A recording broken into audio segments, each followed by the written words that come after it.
Ladies and gentlemen, welcome to Celebrating a Living Legacy. I'm Rondella Richardson. Most days here in Boston, you can find me on air at WCVB. But tonight, I have a special assignment. I am delighted to be here with all of you to celebrate John Larivee.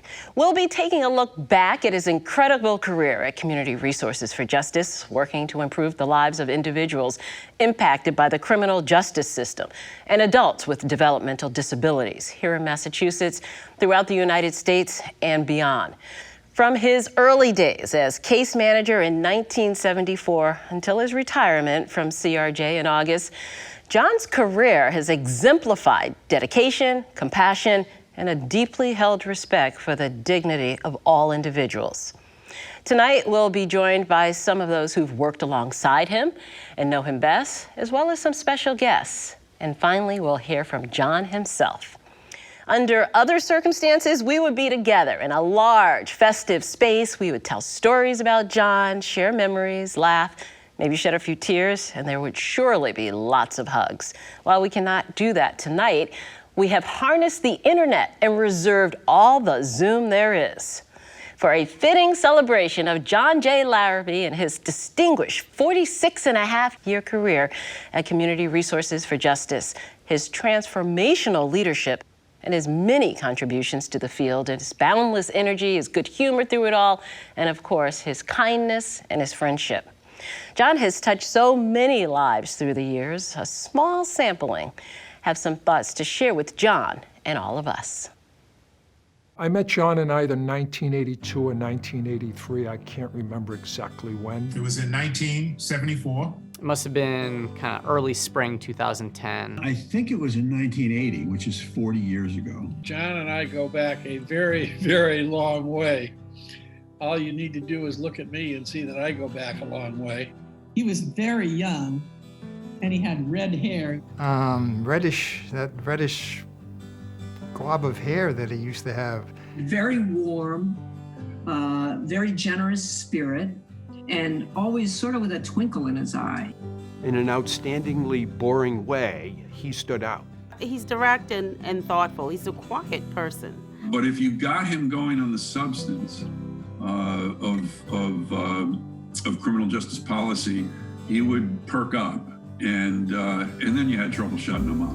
John gets fiery about justice for the people that CRJ is serving, whether it's the intellectually, developmentally delayed, or it's somebody who has served their time and is prepared to re-enter and participate in their community. Where I have seen John get fiery is on issues of justice to provide people with the access to do that.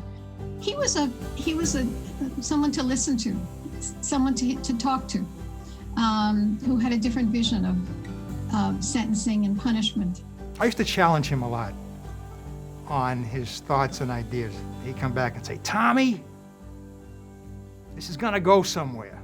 We could have great, deep conversations, without liquor. We used to drink a lot together. So to me, it's his integrity. If you put John in a group with 50 people, he stands out. He's got a great smile. He's got a great personality. He's all about doing the right thing. He's not like all the others. John's honesty, integrity, and forthrightness come forth very quickly when you meet John. And at the same time, he has the wonderful gift of both being serious and not taking himself too seriously. He's got an amazing sort of patience, I would say. He sticks with it. If he's doing something, he sticks with it, and he sticks with it a long time. That fervent commitment to the mission was always there, and the mission to change the lives of the individuals that we engaged with. In my eyes, he was never one that was necessarily looking for the spotlight, but he was, again, a person who would let his programs and the results of his programs sort of lead the way and speak for him and his organization. This is a person who, in his own ideas, in his skill set, grew, developed, expanded.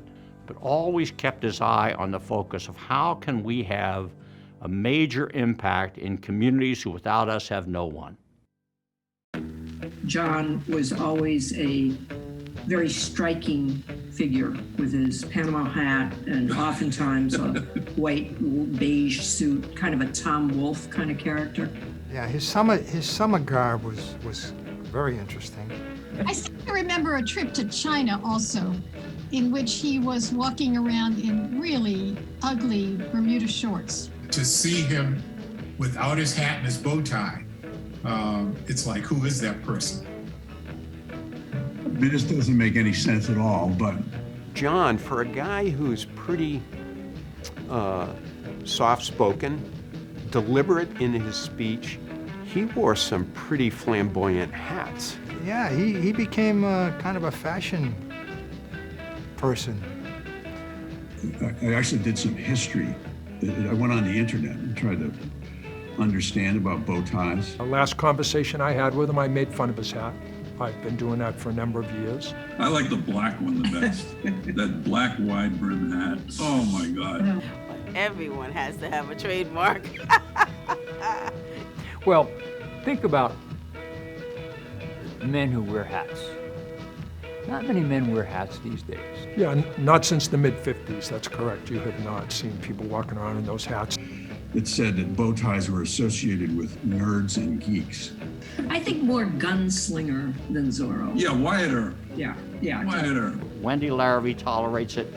God bless her. Another category of people who are wearing bow ties, which is kind of the opposite, sort of surprising, is people who are hipsters. You know, young people who emphasize style and who are at the cutting edge. I think that's where he expresses that larger self. I love a little bit of living out loud when it comes to style. That always kind of stood out because his hats, to me, seemed to be almost like a contradiction of the way John carried himself interpersonally. I'm not sure you're going to want to use this either, but the other thing that comes up on the internet with bow ties for men is male strippers. So at the most fundamental and in many ways the most important level, he helped young people successfully reintegrate into the community. I think he's always been a person who wanted to help people who are less fortunate. When you were looking for substance, John. As someone who's had 800 careers in her life, I don't always understand people who have spent all of their time in one place. But the thing that always struck me about John was every day was another day for him to be in service to this organization, to the people this organization served, to his passion for the mission.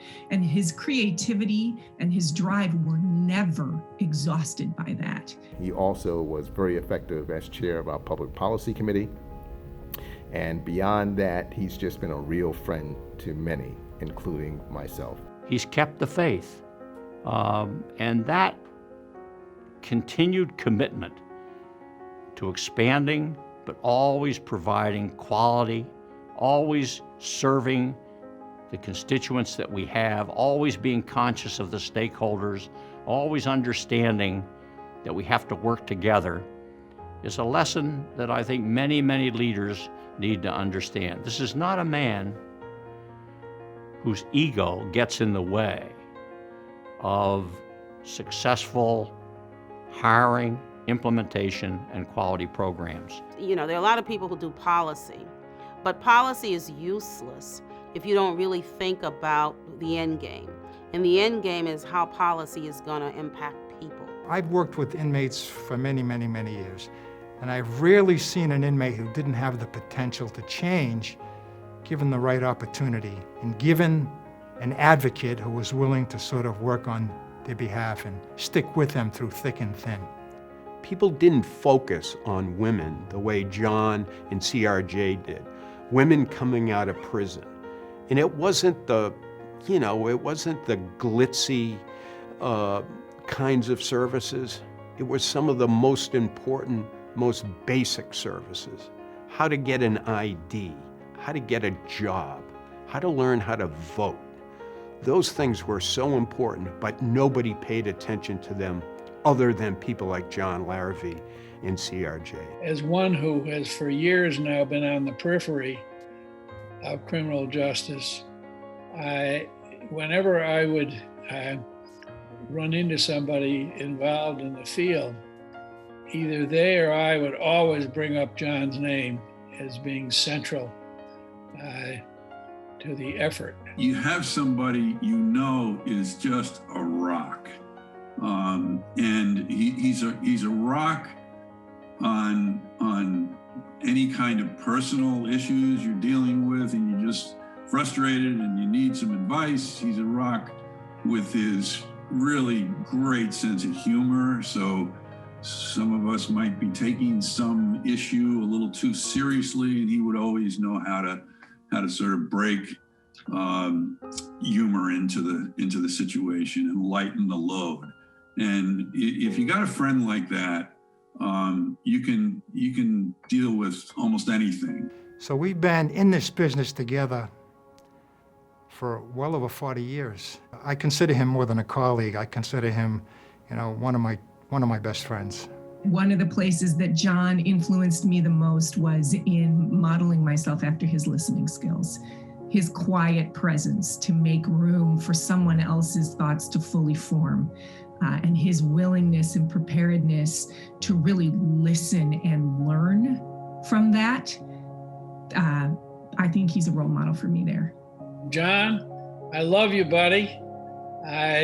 You'll be the same guy, even though you won't have the same entourage around you, but enjoy yourself. And I hope that the COVID notwithstanding, you and I may get a chance to have a leisurely lunch or a meal or a cup of coffee and reflect on it all. But I count myself as truly blessed to have encountered you and worked with you when we were both scouts and both committed to helping others, as I say, who were released from institutions against all odds. So God bless you, buddy. Congratulations. John, I want to thank you so much for your leadership, for taking a chance on myself and so many other people, and the time that you've put into helping to create a better tomorrow for not just myself and ICW, but so many people out there. John, I love you. Everything retirement brings you, you deserve. I want you to know that it's been my pleasure to teach you everything that you know. And I hope life is full for you and Wendy, and we'll keep in touch for sure. Well, first of all, John, congratulations on what has been a phenomenal career. Now's the time for you to take some time, but as I've said to others in this position, find a way to stay in the game. Find a way to continue to contribute. This experience is too valuable. What you've created is too important for you to leave that behind completely. So relax, take some time with your family, travel when you can do it and do it safely, but figure out a way to stay in the game. You've contributed a lot, and I'm sure those contributions can continue. I don't think his legacy is over. I think now, freed of the day-to-day running of an organization, of the constraints that he was under before, I want to pick his brain for where we should be going if we had all the options available to us. And I intend to continue to harass him for years to come. Some really terrific memories go with, our times together. And I wish we were still having breakfast at the Boston Harbor Hotel every couple of months. Maybe we will when the time of COVID is behind us. And John, as you move into this next phase, I hope you hold on to a tremendous sense of accomplishment for all that you have done through your work at CRJ over these many years. And that Wendy, you as well, your whole family deserves credit for having lent you to this effort. And the change that you have helped bring about, not only in the Commonwealth of Massachusetts, but across the country, is phenomenal. It's really hard to express how much I admire what you have accomplished over the years. You have been extraordinarily helpful to me in a number of different situations, and I know that you have also been extraordinarily helpful to many, many, many other people. Thank you for your willingness to stand up for people who otherwise would not have a voice in rooms and in places that they would never actually be invited into. So every time you've been invited into a governor's office, you've actually brought in the voices and the needs of the people who are behind the wall in institutions across this state.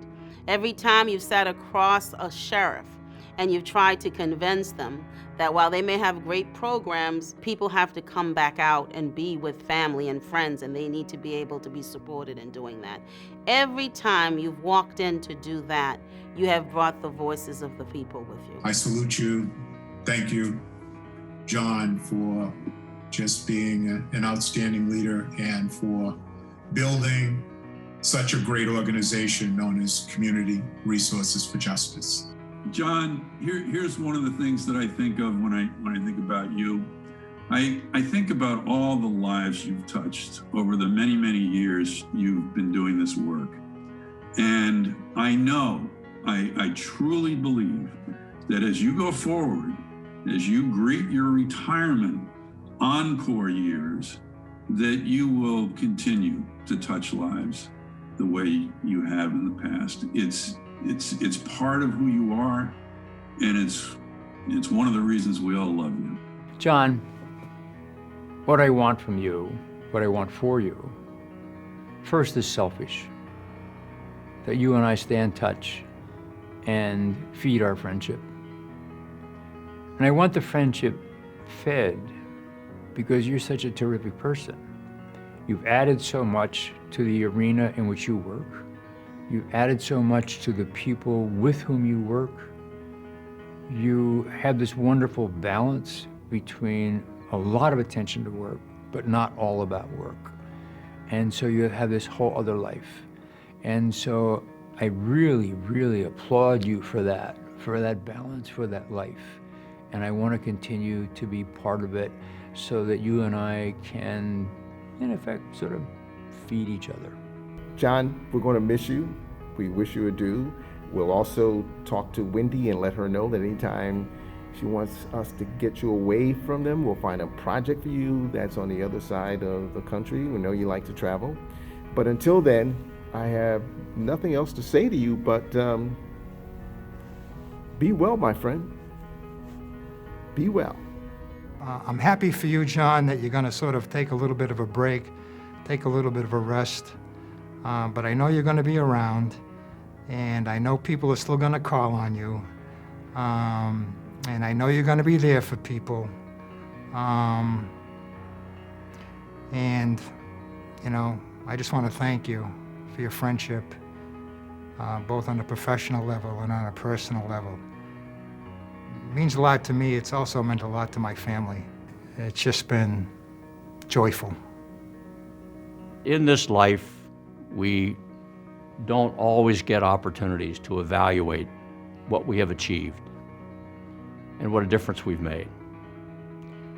I simply hope, John, that you understand from tonight, from other things that will occur around this period, what a difference you have made in the lives of so many people in the Commonwealth and the region, but also in the lives of those of us who have had the great good fortune to work with you and to know you, to those you've mentored, to those that you have helped, to those that you have led. And never forget that. It's very hard to make a difference in the quality of people's lives in a tangible way. And you have. And for that, my friend, I commend you greatly.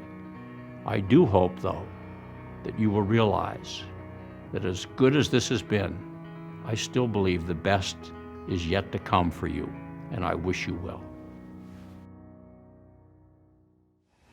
What a wonderful tribute to you, John, and all that you mean to all of us tonight. A hallmark of John's career is the strength and genuine warmth of his relationships with staff, clients, colleagues, and decision makers. A few special guests have joined us tonight.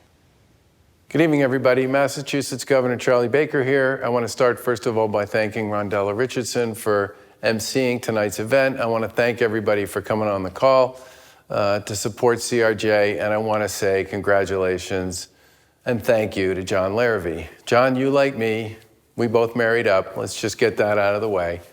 But what we're here to talk about tonight is your professional experience over the course of almost 50 years of working on behalf of people who are dealing with the criminal justice system here in Massachusetts. And I think it's fair to say that you deserve a big piece of the credit for the fact that as we sit here today, the incarceration population in Massachusetts is smaller than it's been in decades. And that's because of the work that we did in conjunction with the Council of State Governments and the legislature and so many others, including the folks at CRJ and John in particular, on criminal justice reform, legislation that was enacted several years ago by the legislature, which we signed and which we've been implementing ever since. There are many, many people, thousands of people who've benefited from the work that John's done in advocacy and services and support over the course of those 4.5 decades, who will never get to meet John and never know that it was him that had anything to do with our opportunity to get back on their feet and find their way forward. But John, you've really made an enormous contribution, and I do want to say on behalf of the people of Massachusetts, and especially on behalf of so many of those who've dealt with the criminal justice system or been dealt with by it, thank you and congratulations. Gratitude all around. Hi, John. It's Senate President Karen Spilka. Congratulations on your retirement. It's a real honor to be part of this virtual event to celebrate you. From the bottom of my heart, thank you for all you've done in the fight for equity and justice. In this challenging time where we are all working towards creating a more just Commonwealth, the work of Community Resources for Justice has never been more important. CRJ's success in providing countless individuals with disabilities the tools needed to live independently and supporting men and women transitioning back into their communities is all a testament to your 46 years of hard work and tremendous leadership. Wishing you the very best in your well-deserved retirement. Please stay healthy and be well. Thanks again. Congratulations, John, on your retirement after a 46-year career leading Community Resources for Justice. You have had quite a storied tenure, turning CRJ from a small nonprofit into a 750-employee human services organization focused on providing aid and support to our most vulnerable residents. During my time as Speaker, I have enjoyed collaborating with you and CRJ as we work together to make the Commonwealth a more equitable and just state for all of our residents. As a matter of fact, I'd like to also add that I also consider myself to have been very fortunate to having to get to better know and to work with yourself and Judge McHugh. I consider you both to be now very good friends. In particular, I want to thank you for your contributions to our 2018 landmark criminal justice bill. We could not have gotten that done without your ideas and feedback. I also fondly remember my visits to the Brook House and the McGrath House, where I got to see CRJ's work in action. These visits left quite an impression on me as the House considered legislation concerning reentry programs and reducing recidivism, two issues which were very important to me personally as we were studying that issue. You have made an indelible mark on CRJ, the city of Boston, and the region as a whole. and have had a significant impact on so many people, including the populations you serve, the employees at CRJ, and all of those in the criminal justice field. We are forever in your debt, and I hope you are immensely proud of your legacy. Congratulations again, and I hope that you enjoy your well-deserved retirement. Stay healthy, my friend. To my friend John, I want to just say congratulations. Your work has been outstanding and amazing. 46 years, the lives that you've touched, the families you've reconnected, the people you've made a difference with. From the bottom of my heart, I just want to say thank you. It's been great to get to know you and to work with you, particularly on the reentry work, something that a lot of people don't go into.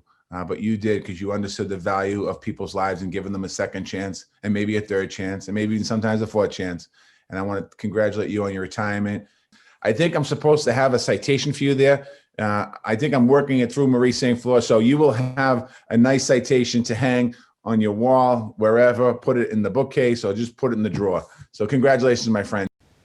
Behind every great organization is a great board of directors. Tonight, you've heard from many of our speakers about their involvement with CRJ as board members at some point in the last 47 years. Our next guest has served as board chair of CRJ for nearly 15 years. It is my pleasure to introduce to you Scott Harshbarger, Community Resources for Justice Board Chair. Scott. CRJ prides itself on changing lives and building safer, stronger communities. I'm particularly proud of our ability to do this difficult work during these challenging times and through big change, like this year. 2020 has certainly been a difficult year. Our world has been rocked by uncertainty, life and death health concerns, and a long overdue outcry for equal justice. At CRJ, we add to that, bidding our friend and longtime leader, John Larivee, a very fond farewell. Tonight, thanks to this evening's speakers, you've heard about John's long and distinguished career and the lasting impression he has left on many. The mark he leaves on CRJ is nearly indistinguishable from the organization itself. John has elevated CRJ's work in major ways. He's led with innovation and forward thinking. He's overseen remarkable growth in the organization's programs and its scope of work. Under John's leadership and with the support of many talented staff, CRJ has grown from a small organization focused on corrections reform to a 750 employee human services provider and public policy workshop. It has been my pleasure and honor to serve as the chair of our board. In that capacity, I've had the privilege of working closely with John to advance our mission and strategy. Words alone cannot describe adequately the spirit and quality of his leadership, his inspiration, and his impact. The development and growth of CRJ, the tactical and strategic implementation of its mission and core principles, and the dedication to making a difference in the quality of life and achieving equal justice, equal opportunity, and protection for our clients, especially for those who without us have no one, are just examples of the achievements of this good man, this excellent manager, and this inspirational colleague. It is crystal clear. CRJ would not be what it is today without John Larivee. In honor of John's legacy of leadership and service, and on behalf of the Board of Directors of Community Resources for Justice, I am proud to announce the establishment of the John J. Larivee Service Fund. This fund will support innovation in service delivery. It will fund gaps in service provision. It will support policy development and implementation that advances our mission and provides essential resources to support leadership development and to strengthen the talent pipeline with an emphasis on diversity, equity, and inclusion. While the board of CRJ has directed an initial investment in this fund, and some of you have already joined by making a contribution, your donation is another opportunity to pay tribute to John and his career. And you will hear more about opportunities to donate soon.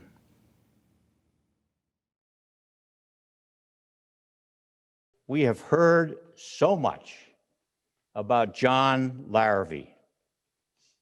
We've learned about the best and we've seen his work firsthand, from his time as a case manager at Deer Island through his decades of leadership at CRJ. We've heard about the impact John and his work have had on the lives of so many and the living legacy he's forged that will carry forward. So now, after all of this, let's see if he can really demonstrate why he had these wonderful tributes. And let me introduce to you the person of the hour himself, John J. Larivee.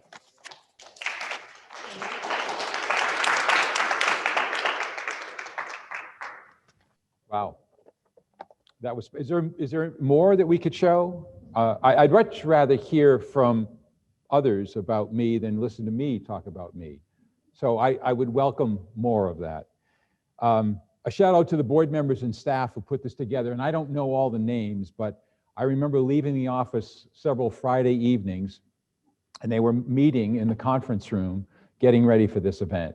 So I appreciate very much their creativity, their thoughts about putting this together in a very difficult and strange time. Also, a big shout out to the Boston Harbor Hotel and our friends for the hospitality and friendship that they've shown, not only for this evening, but as strong supporters of CRJ over the years. And to Kramer Productions, who've made this a very professional event. Thank you very much. And following the example of Scott, I'll keep my remarks brief and to the point. I just have two messages. The first is thank you. I started to list the people to thank, people that I wanted to single out, and who've had a big impact on me and on CRJ. And as the list grew, I realized I'd be here all by myself sometime tomorrow morning closing this out. So I'm gonna leave the names aside, but you know who you are. People who have been good friends, good mentors, many of them on the presentation earlier, heroes of mine. Your names will always be here. So I want to thank Community Resources for Justice for giving me the opportunity to do something that I've loved every day of my 46 years with CRJ. Thank you to the hundreds of board members who've served with me for their partnership, guidance, and support. Thank you to the fellow employees for their tireless efforts to advance CRJ's mission of changing lives and strengthening communities. Your efforts gave me the resolve and the motivation to bring my best every day, just as you do. Thank you to the professional colleagues, many of whom are now good friends, who shared their wisdom, their knowledge, and who contributed greatly to my development and the accomplishments of CRJ. When this pandemic first broke back in the early spring, I thought, oh, poor me. Had I only spoken to Scott about starting this search a month or two before, I could have been out of here. This would have been someone else's to take on. Then CRJ was hit with a flood at our administrative offices, 4 feet of black water covering all of our administrative functions that we had to relocate. Then the murder of George Floyd, which awoke activism for social and racial justice and renewed calls for policing and criminal justice reforms, something very important to CRJ. As this was breaking around us and on us, I witnessed CRJ's staff demonstrating great courage, compassion, and creativity. It was truly inspiring. Professional colleagues, many of whom were in the presentation, were wonderfully collaborative and generous, providing comfort, encouragement, and guidance. Instead of wishing I had missed it, I thought how fortunate I am to be part of this team, this collective effort, taking on these challenges. And so while my last 6 months may have been the most stressful and straining, they were certainly the most rewarding.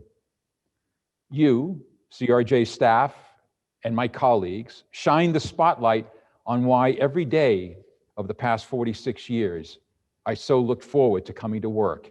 It was because of you and what you do. Thank you. Thank you also to family and friends who over the course of my career provided support and balance. In particular, Garrett and Jackie, who are here in the room with us, and their spouses, Erin and Steve, and our granddaughters, May, Audrey, and Ivy, who are home watching, I hope, maybe. Garrett and Jackie came to many similar CRJ events while growing up. Some they enjoyed, I think. Many they tolerated, barely, but they always showed up. And they provided those wonderful and essential distractions from work.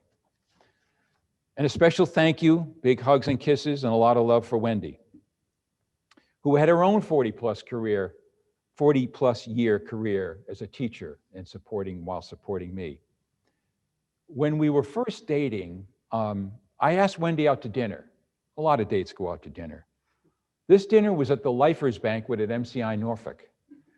She accepted, and then afterwards she said, "That was a wonderful time. I knew there was promise for our relationship." Thank you so much, Wendy. Love you. And my second message is vote. If you haven't, please do vote. And in closing, my best wishes to Deb O'Brien. I know that CRJ is in very capable hands. I know that Deb welcomes the same kind of guidance and support that I've received from all of you. To all of you, thank you very much for being with us tonight. Good night.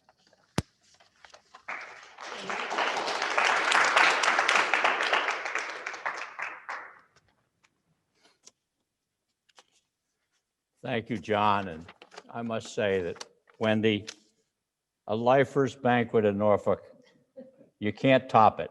You can't top it. And I think it's a typical example of Mr. Larivee's romantic aspirations. But he did well. He did well. Folks, I can tell you that from experience, John's always been a tough act to follow. And finding the right person with the right mix of experience and vision to lead this organization through its next chapter was a daunting task. But I'm happy to say that we succeeded. And I want to thank particularly the members of the board of CRJ who, going through this same period of COVID through Zoom and other methods, engaged in a national search that has produced an outstanding successor to John. I also would be remiss, though, if I didn't take just one moment to echo what John said about the performance, not only of John, but the entire CRJ organization over the last 6 and 7 months, facing daunting challenges of COVID in a world that's changing dramatically. I think it made, as a board, all of us nervous, great risk, but immensely proud of the performance. And I thank each and every one of you, from the leadership, the residential staff, everybody, for making that happen. It's a tribute to John, but it's also a tribute to you and why CRJ really matters. And that's why you are blessed that Deb O'Brien is joining us after 23 years of experience working to improve the lives of at-risk individuals, most recently as the president and chief operating officer of the Providence Center in Providence, Rhode Island. We're fortunate to have her as our new president and CEO, and to have her here tonight to say a few words on her own behalf and on behalf of John Larivee and CRJ. I introduce Deb O'Brien, the president and CEO of CRJ. Thank you, Scott.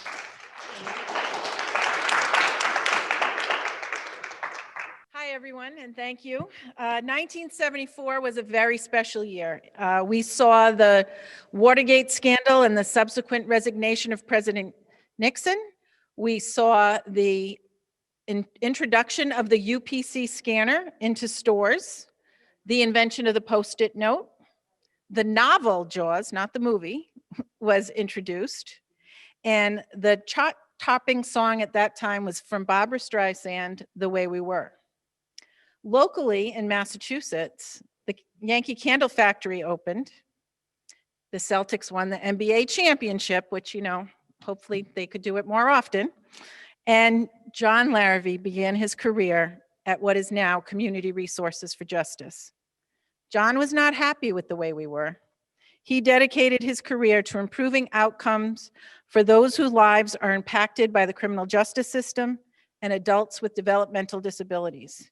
He challenged the old ways of doing things and introduced program models and supports based in evidence and research that recognize the value, the dignity, and the power of human beings.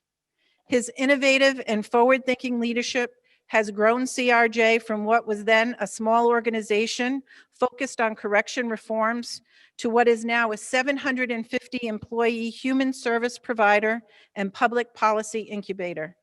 In his 46 years with CRJ, the organization's work has touched more lives than we will ever know. John's passion and commitment to the mission of the organization has proven that we can create positive change in today's society. As John passes the baton to me, there is still much to be done. The past few months have shown all of us that racial and social injustice remain pervasive in our communities, and that the pandemic continues to threaten us both physically and economically, and that the only constant we will face as we move forward is change. It is our responsibility to carry John's legacy forward and make sure that the change that was created continues to create meaningful progress. So as we move into this next era, we will confront these challenges directly. We are uniting as an organization through the shared lens of diversity, equity, and inclusion. We are engaging staff in all programs to help us understand what is important to them and to those in their geographic area. We are shepherding evidence-based practices, developing policy, and evaluating programs across 34 states from Alaska to Wisconsin through the Crime and Justice Institute. We are remaining vigilant in our infection prevention efforts to keep our staff and those they serve safe and healthy. We are identifying best practices that have and will continue to revolutionize our workspace and our workforce in a post-COVID society. We are collaborating with our local and federal funders for reentry services to evaluate programmatic changes during the pandemic that have transformed community corrections. We are partnering with and educating legislators on the efficacy of the community-based programs we provide. We are exploring with the board the strategies and the diversity needed for the future to remain strong and resilient. We are supporting our mission through increased philanthropic tools, such as the John J. Larivee Service Fund. But most importantly, we are continuing to provide compassion and hope to those we serve. I am confident that with the support of the CRJ board, the staff, and all of you, friends of CRJ, that we will thrive and remain dynamic well into the future. Thank you and congratulations, John.